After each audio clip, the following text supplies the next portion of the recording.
장중 기준으로 마이너스 16%까지 빠졌고, 현재 오라클의 부채 비율은 500%를 상회합니다. 즉 계속해서 회전이 되면서 돈이 내부에서 돌면서 전형적인 금융위기의 트리거다. 네, 안녕하십니까 여러분, 제임스입니다. 자, 오늘은요 오라클과 AI 버블이라는 주제를 가지고 말씀을 드려볼까 합니다. 제가 전원 시간에 말씀드렸던 것처럼 FOMC에서 금리가 내려갔습니다. 그리고 기자회견은 예상대로 약간 매파적으로 나왔고요. 이미 예상했던 부분이기도 해서 사실 기자회견 나왔을 때까지만 하더라도 시장이 오르고 있었는데, 갑자기 시장이 어저께는 또 급락을 했죠. 왜 그랬냐면은 오라클의 실적 발표 문제였습니다. 이 오라클이라는 기업이 AI의 핵심 인프라 기업 중에 하나죠. 클라우드를 제공하는 업체고, 특히나 오픈 AI한테 GPU 클라우드를 제공하는 업체로서 알려진 기업 중 하나인데, 이 기업이 실적 발표를 하자마자 주가가 거의 장중 기준으로 마이너스 16%까지 빠졌고, 어제 기준으로 마이너스 10% 마감을 했습니다. 엄청 급락을 한 거죠. 이것 때문에 전체 AI 섹터 자체의 불확실성이 커지면서 장이 급락을 했습니다. 자, 그럼 대체 어떤 문제가 있었길래 오라클이 급락을 해서 시장을 다 끌어내렸는가 볼 필요가 있겠죠.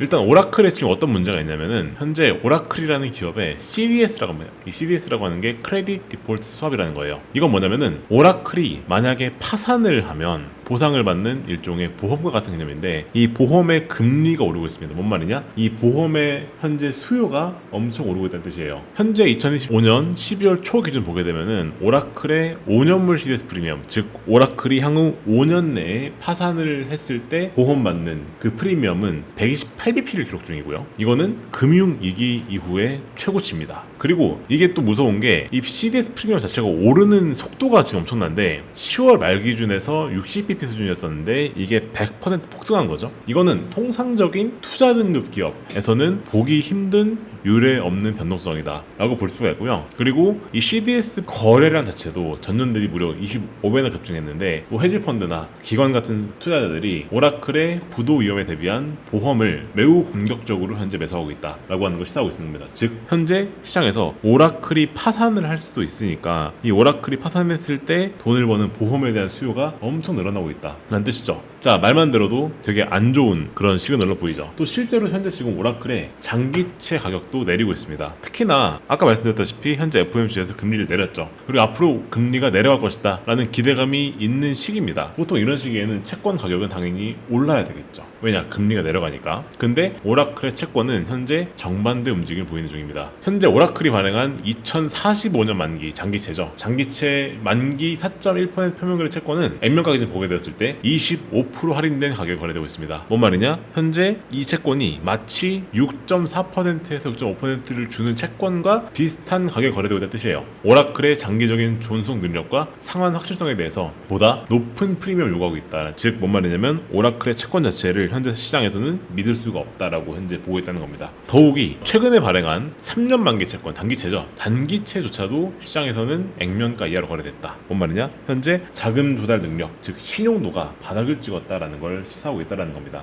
자, 그럼 여기서 왜 그러한가를 우리는 질문을 해야 됩니다. 일단 레버리지 비율이 현재 위험 수익까지 올라가다는 얘기가 나오고 있습니다. 부채가 현재 지금 폭발적으로 늘었다 얘기하고 있습니다. JP모건의 분석에 따르면 현재 오라클의 부채 비율은 500%를 상회합니다. 어마어마한 수치입니다. 이는 경쟁사인 아마존, 마이크로소프트 이런 데 비교했을 때 기형적으로 높다 경고하고 있어요. 그리고 그렇다 보니까 현재 S&P나 무디스와 같은 그런 신용기관들이 오라클의 레버리지가 회계연도에 4배수를 초과할 가능성을 경고를 하면서, 이렇게 되면은 신용등급 점검을 부정적이다 라고 볼 수밖에 없다 라고 보고 있단 말이죠. 현재 오라클의 채권이 BBB입니다.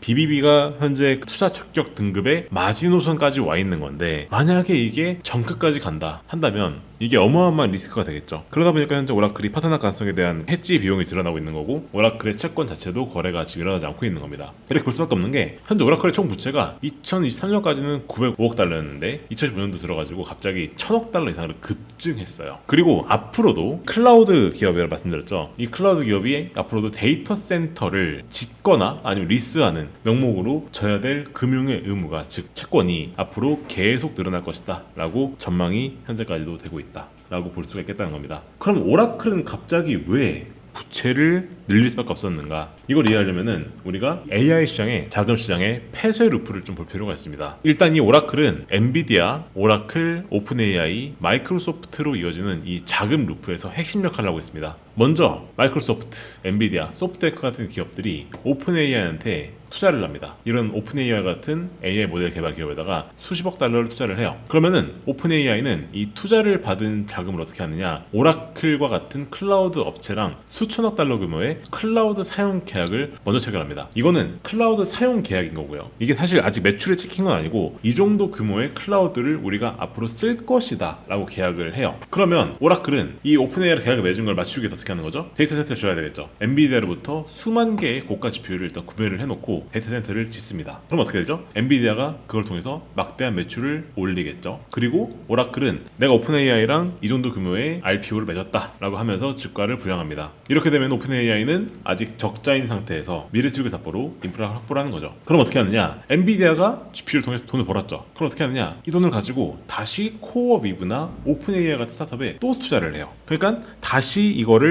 모델을 개발한 회사에 투자를 하고, 그리고 그 스타트업은 다시 오라클이랑 다시 계약을 맺고, 그리고 이걸 통해서 오라클은 엔비디아 GPU를 사고, 그러면 엔비디아는 그 돈을 번 거 가지고 또다시 스타트업에 투자를 하는, 즉 계속해서 회전이 되면서 돈이 내부에서 돌면서 매출 규모가 계속해서 커지는, 우리가 라운드 트리핑이라고 하는 기법을 통해서 계속해서 매출이 성장하고 있는 이제 이런 모양새를 보이고 있습니다. 근데 이거는 전형적인 버블기에 나타나는 현상이에요. 뭔 말이냐면은 자기들 내부에서 계속해서 이렇게 뭔가 투자를 해서 투자를 한 걸 가지고, 투자금을 가지고 매출 계약을 맺고, 이 매출 계약을 맺은 걸 가지고 자금 조달을 해서 다시 하드웨어 기업체에 가서 장비를 사고, 그 기업이 다시 투자를 하는, 이런 계속 돈이 돌고 돌면서 자금이 팽창되어 나가는 이런 현상이 계속 나오고 있다라고 하는 게 현재 오라클이 계속 빚을 지는 이유입니다. 왜? 오라클은 그럼 계속해서 이 GPU를 사기 위해서 어떻게 해야 되죠? 계속 돈 찍어야 되는 거니까. 이게 현재 보이고 있는 증상이다라고 볼 수가 있겠다는 겁니다. 아까 말씀드렸던 이 오라클과 오픈 AI가 맺고 있는 이 관계가 그럼 되게 중요하겠죠. 사실상 오라클이 현재 데이터 센터 확장 근거는 뭡니까? 오픈 AI 맺은 이 클라우드 사용 계약, 아까 말씀드린 이 RPO라는 계약입니다. 그리고 이거는 스타게이트 프로젝트라는 것과 연관이 되어 있습니다. 현재까지를 보게 되었을 때 오픈 AI랑 오라클이 맺은 이 RPO는 현재까지 규모로 봤을 때 약 5천억 달러를 넘습니다. 하나로 치면은 700조나 되는 어마어마한 숫자예요. 말 그대로 진짜 거대한 숫자인 건데, 이게 말 그대로 이대로 이행이 된다면 문제는 없겠지만 현재 시장의 우려는 뭐냐, 이겁니다. 현재 오픈 AI가 재무 건전성이 안 좋아요. 현재 오픈 AI는 수십억 달러의 적자를 기록하고 있습니다. 근데 수십억 달러 적자를 보는 기업이 2026년도 2분기까지 5천억 달러나 되는 클라우드 비용을 낸다? 말이 안 되죠. 이미 수십억 달러 적자를 보고 있는 기업인데 이 기업이 5천억 달러를 낼 것인가? 그러면은 어딘가에서 자금 조달을 해야 되겠죠. 그죠? 말 그대로 막대한 자금 조달을 해야 될 건데, 과연 이 돈을 펀딩할 수 있는가? 라고 하는 게 시장의 우려입니다. 추가적으로 5천억 달러를 과연 어디에서 펀딩할 것인가? 라는 거죠. 방법이 여러 가지일 수 있어요. IPO를 할 수도 있겠죠. 오픈 AI가 IPO를 해서 상장을 할 수도 있습니다. 혹은 추가적으로 누군가에게 돈을 받을 수도 있는데, 근데 이런 것들이 만약 실패한다, 사실 그렇게 되면은 오픈 AI가 이렇게 되면은 이 5천억 달러를 못 내게 되는 거죠. 그러면 사실상 이거는 순식간에 부실 채권이 되는 겁니다. 그러니까 약속만 해놓고 한 거기 때문에 아직 실제로 찍힌 게 없기 때문에 그런 거란 말이에요.